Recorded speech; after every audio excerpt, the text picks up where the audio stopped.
Now, the first story that we have here is of, and it's a famous story, I think, in Judeo-Christian sources, even Islamically, and that is the story of Job, the prophet Job, peace be upon him, and how Job was afflicted with all types of tragedies and tribulations by Satan himself, yet we find that Job endured through it all. Yeah, it's a very famous story. I mean, you've probably heard the story before, but maybe in light of what we now know, you would think about it a little bit differently. It actually just goes to show how much power Satan has in this world. Had you ever thought about it before? That he would have the power to really do anything that he wanted with Job, except for take his life. Now, this verse from Job shows us something a little bit scary. Let's take a look at that verse. It says, "Now there was a day when the sons of God came to present themselves before the Lord, and Satan also came among them. The Lord said to Satan, 'From where have you come?' Satan answered the Lord and said, 'From going to and fro on the earth and from walking up and down on it.'" So this just goes to show that, just as we said, that Satan had reprieve, so he's actually still in his office. You might say it like that. He's still in his office, he's sitting in his office, and he hasn't been kicked out. We know that his end is coming, that he's going to be kicked out, but he has reprieve, as it says in the Quran. So he's still able to go amongst God and the angels and back down to earth, and it's never said in the scriptures that this ability was taken away from him. So that's a little bit of a shocking thing to consider. So when he goes to God, the conversation continues. "Does Job fear God for nothing?" Satan replied.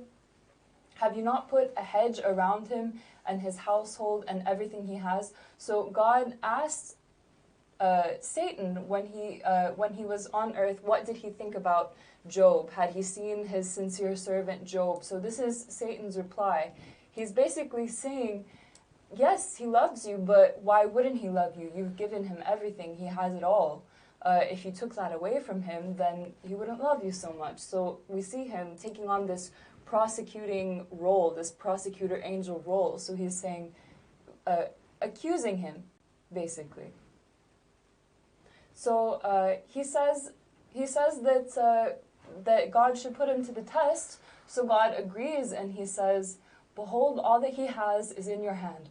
Only against him do not stretch out your hand." So Satan went out from the presence of the Lord. So basically there's just one condition on what he can and can't do, and that's he can't kill him. And of course he has no real way to affect his faith. He has the ability to affect, you know, the material things, what goes on in the physical creation. So his body, his marriage, his children, his livelihood, all of these things that are worldly, that are considered worldly, this is what he has control over. Right, and this makes a lot more sense now that we know this truth and reality of the fact that he actually knows the body so well. You know, he knows us as individuals, so he's able to see, you know, he's able to poke you in those areas where perhaps he feels he can make you fall, or make you become ungrateful, or disbelieve in God. So he's pushing Job here to the limit. You know, he's testing him. He's trying to take everything away from him. Imagine that. Imagine your family, you know, your children, your wife, everything you have, your land. Imagine all of a sudden overnight it's just taken from you. You know, it's stripped from you. Rather interestingly is that the prophet Job, in this scenario, you know, he endures through it all. And it's no wonder why Job is known as the prophet of patience. This is his exquisite attribute that he has, is that he's able to endure through all the trials and tribulations. That's the best thing to do, to handle these situations, is to remain patient and to remain loyal to God, and to remain, you know, knowing that he's going to bring you out of that scenario. It's just a matter of time.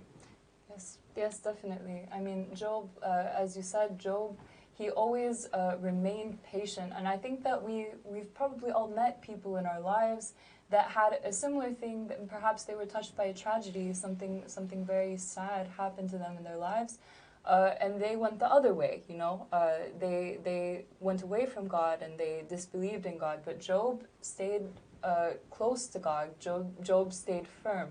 But he was pushed to his very limit, to the point where he was crying and even cursing the day he was born, and even asking basically, God, what did I do? Have I become a burden to you?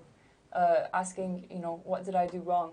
But in the end, he persevered and he held tight to his relationship with God. And of course, that made the prosecuting angel very sad because he lost that battle. He lost that battle. It was Satan versus Job, and Job emerged victorious from the battle.